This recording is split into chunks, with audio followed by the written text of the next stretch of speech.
Movie की starting में हमें दिखाया जाता है कि ओमार नाम का एक आदमी एक लड़की को होस्टेज बनाकर उसके फेस पर गन ताने खड़ा है। और गेट के बाहर हमें डैनी रोमन दिखाया जाता है जो कि शिकागो पुलिस डिपार्टमेंट का टॉप होस्टेज नेगोशिएटर है। और रोमन यहाँ पर इस आदमी से नेगोशिएट करने की कोशिश करता है और रोमन के साथ काफी हैवी आर्म्ड पुलिस वाले भी मौजूद हैं। तो रोमन ओमार से कहता है कि मैं अंदर आकर लड़की की हालत चेक करना चाहता हूँ और ये भी देखना चाहता हूँ कि घर में कोई और होस्टेज तो नहीं है, और ये चेक करने के बाद ही मैं तुम्हारी डिमांड पूरी करवाऊंगा। फिर इसके बाद ओमार डैनी रोमन को अंदर आने देता है और रोमन घर की चेकिंग करता है। और जब रोमन विंडो के सामने आता है उसी टाइम अपोजिट बिल्डिंग में मौजूद स्नाइपर ओमार को शूट कर देता है और इसी टाइम रोमन के बाकी साथी भी बच्ची को बचा लेते हैं और ओमार को अरेस्ट कर लिया जाता है।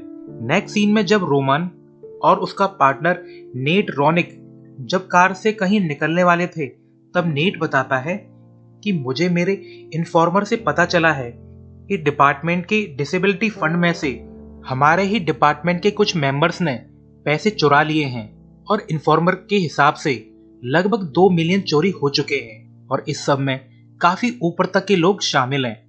नेट डैनी रोमन को बताता है कि मैं तुम्हें ये बात इसलिए बता रहा हूँ क्योंकि तुम डिसेबिलिटी फंड के बोर्ड मेंबर हो और अगर ये केस खुला तो तुम जरूर फंसोगी। रोमन पूछता है कि तुमने इंटरनल अफेयर को क्यों नहीं बताया, जिस पर नेट कहता है कि वो लोग भी शामिल हैं इसमें और मेरे इन्फॉर्मर ने एक नाम बताया है जो है इंस्पेक्टर टेरेंस निवाम, जो कि इसमें शामिल है और तुम उससे बच कर रहना। नेक्स्ट सीन में हम देखते हैं कि जब नेट कहीं जा रहा था तो उसे एक मैसेज आता है कि मुझे फ्रैंकलिन पार्क में 11:30 बजे मिलो। और ये मैसेज डैनी रोमन का था या किसी ने डैनी बनकर नेट को भेजा था। तो नेट उस पार्क में पहुंच जाता है और रोमन का वेट करने लगता है, मगर एक आदमी वहां आकर नेट को मार देता है। शायद कोई रोमन को फंसाना चाहता है। इसके कुछ टाइम बाद पुलिस भी यहाँ पर आ जाती है। जब रोमन नेट को चेक कर रहा होता है तो ये बिल्कुल भी कोइंसिडेंट नहीं लगता कि किसी ने नेट को मारा और फिर रोमन यहाँ पर आया और फिर पुलिस भी यहाँ पर आ गई। फिर कुछ डिटेक्टिव रोमन से पूछताछ करते हैं तो रोमन सब कुछ सच सच बता देता है जो भी उसे नेट ने बताया था डिसेबिलिटी फंड की चोरी के बारे में। फिर नेट का फ्यूनरल होता है। अगले दिन काफी सारे पुलिस वाले रोमन के घर आते हैं और रोमन से कहते हैं कि हमारे पास सर्च वारंट है। पुलिस वालों को सर्च के दौरान उन्हें एक फाइल मिलती है जिसमें काफी सारे चेक्स थे जो किसी फॉरेन बैंक अकाउंट में डिपॉजिट हुए हैं और इनका अमाउंट और चोरी हुआ अमाउंट बिल्कुल सेम है। इसके बाद रोमन को पुलिस स्टेशन ले जाया जाता है जहां उसके साथी पुलिस वाले रोमन को शक भरी निगाहों से देखते हैं और कोई भी उस पर भरोसा नहीं करता। और पुलिस चीफ रोमन को अपनी ऑफिस बुलाकर अपनी गन और बैच जमा करने के लिए कहते हैं जब तक कि इंटरनल अफेयर वाले पूरा मैटर सही से इन्वेस्टिगेट न कर लें। रोमन काफी प्रोटेस्ट करता है मगर चीफ उसकी नहीं सुनता। रोमन को इंटरनल अफेयर वाले फिर से इन्वेस्टिगेशन के लिए बुलाते हैं जिसमें ऑफिसर कहता है कि रोमन तुम हमें सच सच बता दो कि तुमने नेट को क्यों मारा और इस सब में तुम्हारे साथ कौन कौन शामिल है। अगर तुमने कल तक सच सच नहीं बताया तो हमें मजबूरन तुम्हें अरेस्ट करना पड़ेगा। रोमन अब काफी फ्रस्ट्रेटेड है कि उसके साथ ऐसा क्यों हो रहा है। फिर यहाँ से बाहर जाते टाइम रोमन को नेट की वाइफ मिलती है और वो भी रोमन को नेट का हत्यारा समझ रही है। ये जानकर रोमन काफी दुखी होता है कि कोई भी उस पर विश्वास ही नहीं कर रहा है। इसके बाद रोमन इंटरनल अफेयर्स के ऑफिसर टेरेंस निवाम के ऑफिस जाता है और एक ऑफिसर से गन छीनकर टेरेंस पर गन पॉइंट करता है और उसे होस्टेज बना लेता है। फिर जब ये लोग ऑफिस से बाहर आते हैं तो बाकी ऑफिसर इन पर गन पॉइंट करते हैं, मगर रोमन ने टेरेंस को होस्टेज बना लिया था। तो रोमन सबकी गन टेबल पे रखवा लेता है और बाहर जाने के लिए कहता है, मगर तभी यहाँ पर कमांडर फ्रॉस्ट भी आ जाता है तो रोमन उसको भी होस्टेज बना लेता है। दरअसल टेरेंस निवाम वो ही इंटरनल ऑफिसर था जो कि चोरी में शामिल था और इसके बारे में ही नेट ने रोमन को बताया था। रोमन के घर सर्च वारंट लेकर भी यही गया था जहां उन्हें फॉरेन बैंक के चेक मिले थे। तो रोमन टेरेंस निवाम से कुछ जवाब चाहता है कि वो रोमन को आखिर फंसा क्यों रहा है। फिर रोमन टेरेंस और कमांडर फ्रॉस्ट को एक ऑफिस में ले जाता है और यहाँ पर रोमन दो और लोगों को होस्टेज बना लेता है। ये दोनों टेरेंस के सबऑर्डिनेट हैं।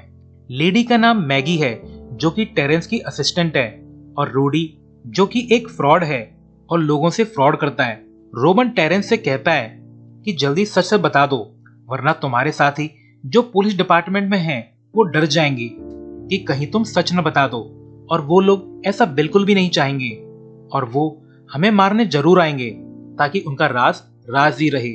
फिर यहाँ पर काफी सारे पुलिस वाले आने लगते हैं और हेलीकॉप्टर से भी आर्म फोर्सेस बिल्डिंग की रूफ पर उतरने लगते हैं। और अब तो पुलिस वालों ने बिल्डिंग को पूरी तरफ से घेर लिया था और अंदर रोमन ट्रैप बिछाने लगता है और सभी सीक्रेट डोर्स पर टेप लगा कर रखता है ताकि कोई अंदर ना आ सके। फिर एक जगह पर पुलिस वालों ने अपना तामझाम सेट कर रखा था, वहां एफबीआई वाले भी आ जाते हैं और फिर पुलिस वालों का दूसरा नेगोशिएटर जिसका नाम फार्ले है उस ऑफिस में कॉल करता है जहां रोमन ने इन चारों को होस्टेज बना रखा था। रोमन फोन उठाकर रूडी को दे देता है और बोलने के लिए कहता है कि मैं सिर्फ क्रिस सैबियन से नेगोशिएट करूंगा और अगर क्रिस सैबियन 20 मिनट में लाइन पर नहीं आया तो मैं एक होस्टेज को मार दूंगा। फिर पुलिस वाले क्रिस सैबियन को कॉल करके बुलाते हैं। दरअसल क्रिस सैबियन रोमन की तरह ही एक टॉप लेवल का नेगोशिएटर है और इसी बीच फार्ले रोमन से कॉल पर बात करता है और नेगोशिएट करने की कोशिश करता है, मगर ये तो बिल्कुल अनाड़ी था। रोमन बल्कि इसी को नेगोशिएट करने की टिप्स देता है और अब ये देखकर फार्ले घबराने लगता है क्योंकि फार्ले रोमन की टक्कर का आदमी नहीं था। तो रोमन गुस्से में ऊपर की तरफ फायर करता है, मगर पुलिस वालों को लगता है कि रोमन ने शायद किसी को मार दिया है, तो पुलिस वाले अब घबराने लगते हैं। फिर रोमन एक रेडियो पर बोलता है कि मेरे साथ गलत हुआ है, पहले मेरे दोस्त नेट को मार दिया गया और फिर मुझ पर नेट के हत्या का आरोप लगा दिया गया और इसके बाद फंड्स चोरी का आरोप भी मुझ पर लगा दिया गया। मैंने सबको बताने की कोशिश भी की कि मुझे फंसाया जा रहा है, मगर किसी ने मेरा भरोसा नहीं किया, इसलिए मुझे ये ठोस कदम उठाना पड़ा है।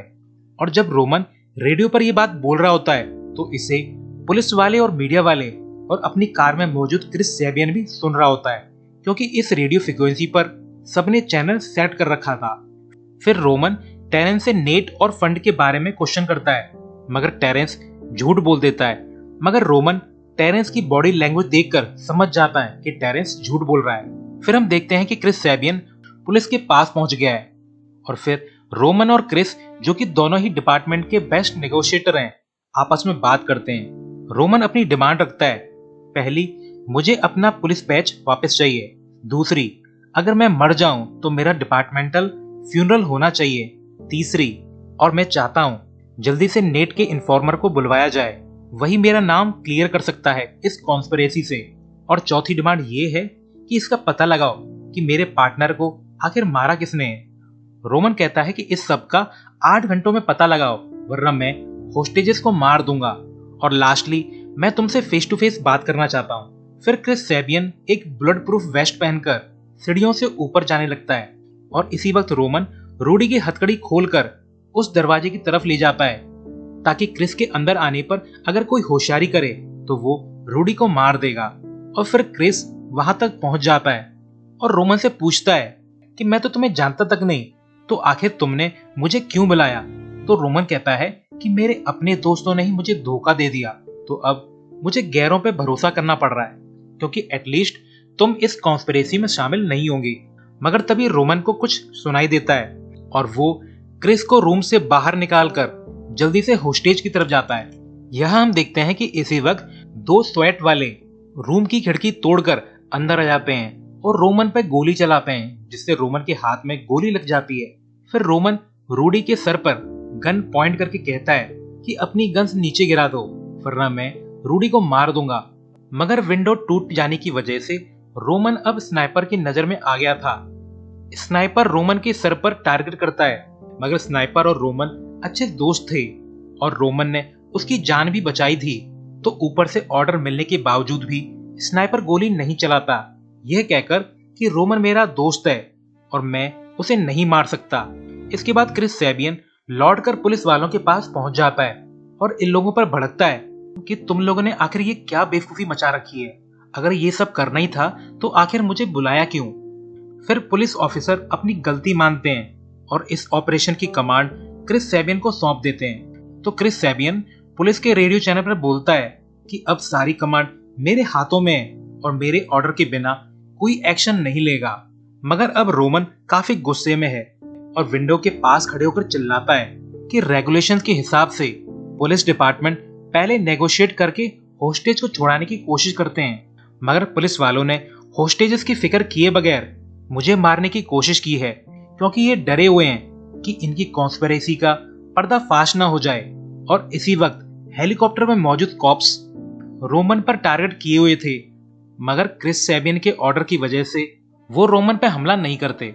फिर रोमन उन दोनों पुलिस वालों के पास जाता है जो खिड़की तोड़कर अंदर आए थे और एक आदमी के मुंह पर टेप लगाकर उस पर गोली चला देता है।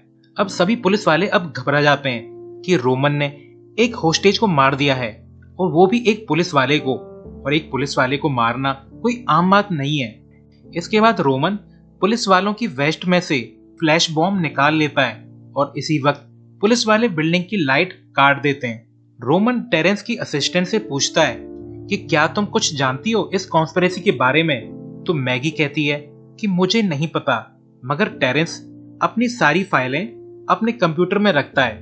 रोमन फिर क्रिस को कॉल करता है तो क्रिस कहता है कि मैं तुम्हारे पास ऊपर आ रहा हूं। तो रोमन फ्रॉस्ट को गन पॉइंट पर लेकर डोर तक जाता है और क्रिस भी यहां तक पहुंच चुका था।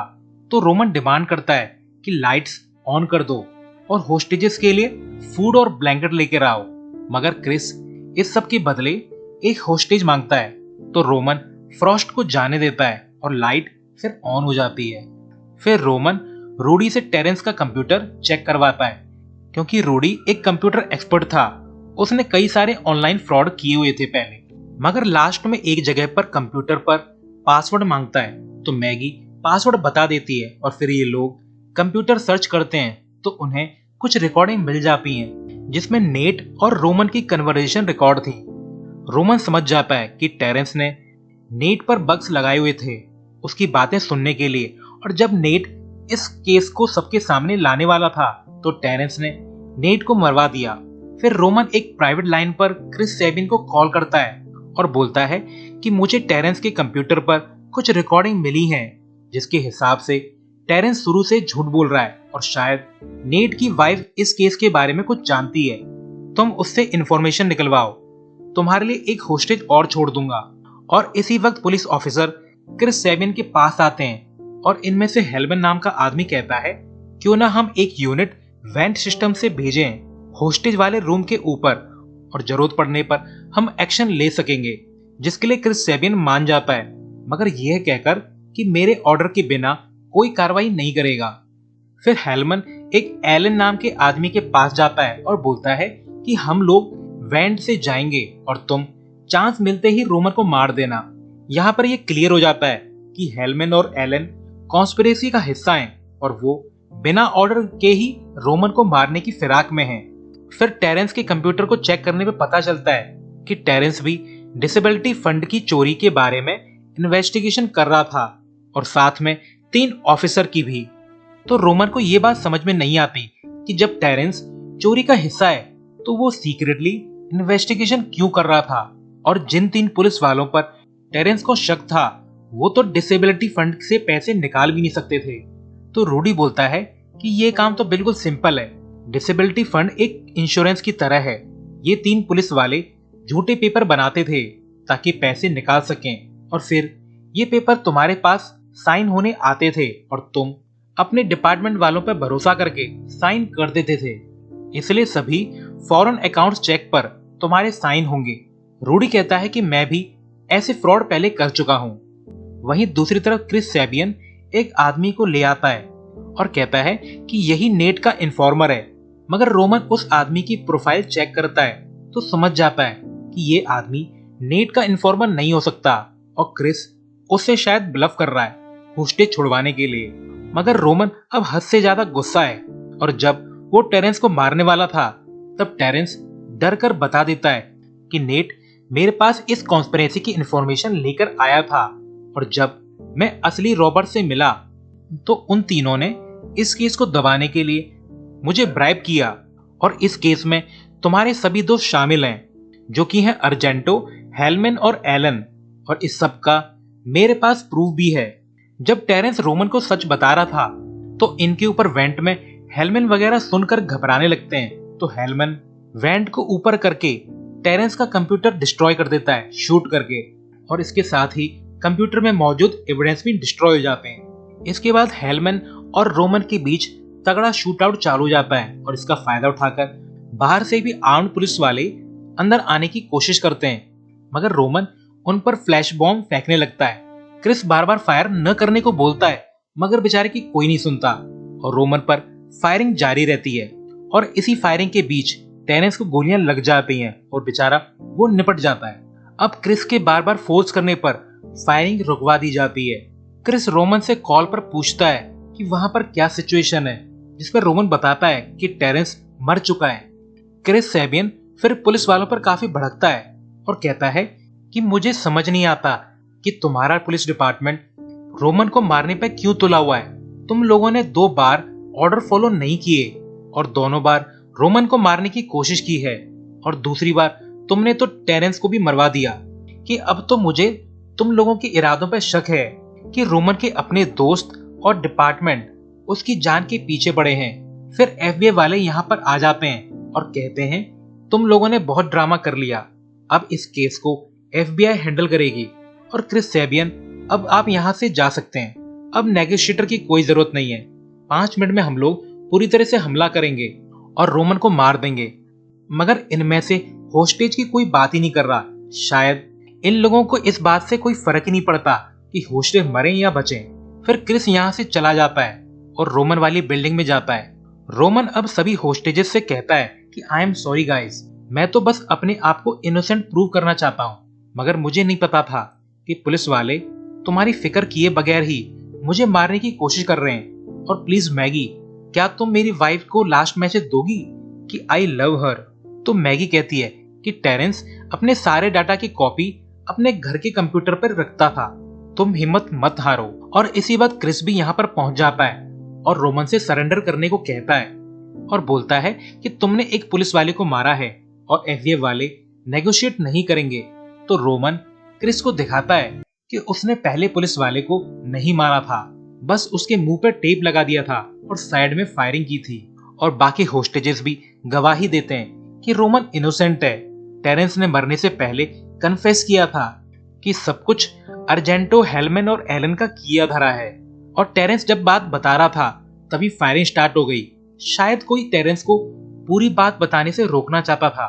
फिर क्रिस यहाँ से निकल जाता है और रोमन सभी होस्टेजेस को फ्री करके एक कॉन्फ्रेंस रूम में भेज देता है और एक जगह पे आग लगाकर यहाँ से निकल जाता है। और इसी टाइम एफबीआई वाले भी यहाँ पर पहुंच जाते हैं और चेकिंग करने लगते हैं। और इसी वक्त रोमन एक वेंट से होता हुआ बाहर निकलने लगता है। एफबीआई वालों को फिर चेकिंग के दौरान होस्टेजेस मिल जाते हैं और फिर वो पुलिस वाला भी जिसे सब मरा हुआ समझ रहे थे, मगर उसके कपड़े गायब थे, यानी रोमन इसकी स्वेट यूनिफॉर्म पहनकर यहाँ से निकल गया था। रोमन अब स्वेट यूनिफॉर्म पहने हुए था तो उसे कोई पहचान नहीं पाता। फिर रोमन बिल्डिंग के पीछे से होते हुए क्रिस की कार में पहुंच जाता है और जाकर बैठ जाता है, क्योंकि ये सब इन दोनों की पहले से प्लानिंग थी। फिर ये लोग टेरेंस के घर जाकर उसका कंप्यूटर चेक करते हैं। वहीं पुलिस वालों के पास रोडी और मैगी से पूछताछ होती है, मगर ये दोनों पुलिस पे भरोसा नहीं करते। मगर ज्यादा फोर्स करने पर मैगी सब कुछ बता देती है कि रोमन टेरेंस के घर गया है। और ये सुनते ही हेलमैन, अर्जेंटो और एलन एक कार लेकर जल्दी से टेरेंस के घर जाते हैं और इन्हें रोमन विंडो से देख लेता है। फिर रोमन क्रिस का रेडियो लेकर एक जगह छुपकर उनसे बोलता है कि अगर तुम अंदर आए तो मैं तुम लोगों को मार दूंगा। और ये सभी लोग छुपकर अपनी भड़ास निकालने के लिए एक दूसरे को गंदी गंदी गालियां देने लगते हैं। और इसी बात कमांडर फ्रॉस्ट भी यहाँ पर पहुंच जाता है। रोमन बहुत सरप्राइज्ड है कि ये यहाँ पर क्यों आ गया। फ्रॉस्ट फिर कुछ कहकर हेलमैन वगैरह को यहाँ से जाने को कहता है। अब क्रिस को समझ में आ जाता है कि कुछ तो गड़बड़ जरूर है। तो क्रिस अपनी जगह से उठकर रोमन को बाहर ले आता है और उसे शूट कर देता है। और फ्रॉस्ट से कहता है कि मुझे पता है कि इस कॉन्स्पिरेसी के मास्टरमाइंड तुम हो, मेरे पास एविडेंस है, तो मुझे चुराए हुए पैसे का 50% चाहिए। तो फ्रॉस्ट कंफर्म करता है कि रोमन का काफी खून बह चुका है, शायद वो मर चुका है। तो फ्रॉस्ट कहता है कि मेरे पास इतना पैसा नहीं है, मैं सिर्फ तुम्हें 40% ही दे सकता हूँ और बदले में तुम मुझे एविडेंस वाली डिस्क दे दो। तो क्रिस डील डन कहकर डिस्क फ्रॉस्ट को दे देता है और फ्रॉस्ट डिस्क तोड़कर घर से बाहर आके देखता है कि काफी सारे पुलिस वाले यहाँ पर आ चुके हैं और उन्होंने हेलमैन, एलन और अर्जेंटो को अरेस्ट कर लिया है। और तभी एक रेडियो से आवाज आती है जिसमें क्रिस हेल्प मांग रहा है कि रोमन इंजर्ड है, डॉक्टर को भेजो। फ्रॉस्ट को अब सारा माजरा समझ में आ जाता है कि असल में क्रिस ने रोमन को गोली ऐसी जगह मारी जिससे रोमन मरेगा नहीं। और अंदर फ्रॉस्ट ने जो भी कहा पुलिस वालों ने सब कुछ सुन लिया था और अब ये कॉन्स्पिरेसी पूरी तरह से डिस्क्लोज हो चुकी थी। तो फ्रॉस्ट सुसाइड करने की कोशिश करता है, मगर एक पुलिस वाला उससे पहले उसके शोल्डर पे शूट कर देता है, क्योंकि ये लोग फ्रॉस्ट को इतनी आसानी से थोड़ा मरने देंगे। उन्होंने अभी तो फ्रॉस्ट से बहुत सारी जवाब उगलवाने हैं। फिर क्रिस रोमन को बाहर ले आता है और पुलिस वाले रोमन को सहारा देकर एम्बुलेंस तक ले आते हैं। क्रिस रोमन के पास आकर सॉरी बोलता है उसे शूट करने के लिए। रोमन स्माइल करके कहता है कि अगर ऐसा तुम्हारे साथ हुआ तो मैं तुम्हें ऐसी जगह शूट करूंगा कि तुम्हारा बैठना भी मुश्किल हो जाएगा। फिर लास्ट सीन में एम्बुलेंस के अंदर रोमन को उसके पुलिस बैच के साथ दिखाया जाता है। इसी के साथ मूवी एंड हो जाती है।